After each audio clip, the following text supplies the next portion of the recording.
एकैछिन रोशन श्रेष्ठज्यूको यो भिडियो हेरौँ, त्यस पछाडि मेरो प्रतिक्रिया सुन्नुहोला मित्रहरू।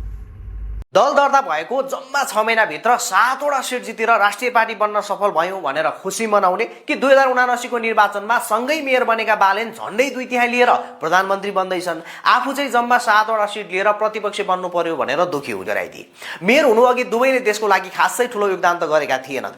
रोशन श्रेष्ठज्यूको यो भिडियो हेरिसकेपछि मेरो मनमा एउटा कुरो खड्क्यो मित्रहरू। नेपालीमा एउटा उखान छ नि, सबैले बलेको आगो नै ताप्छ भन्ने।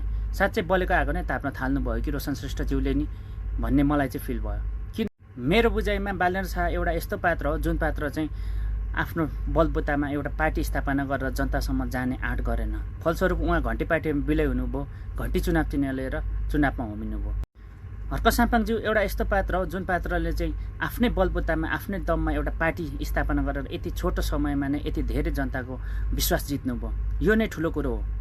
अर्को कुरो रोशन श्रेष्ठज्यूले भन्नुभएको थियो मेयर हुनुभन्दा अगाडि उहाँको खासै प्रभाव थिएन, खासै योगदान थिएन। उहाँलाई भन्न चाहन्छु गुगल खोलेर सर्च गरेर हेर्नुहोस्।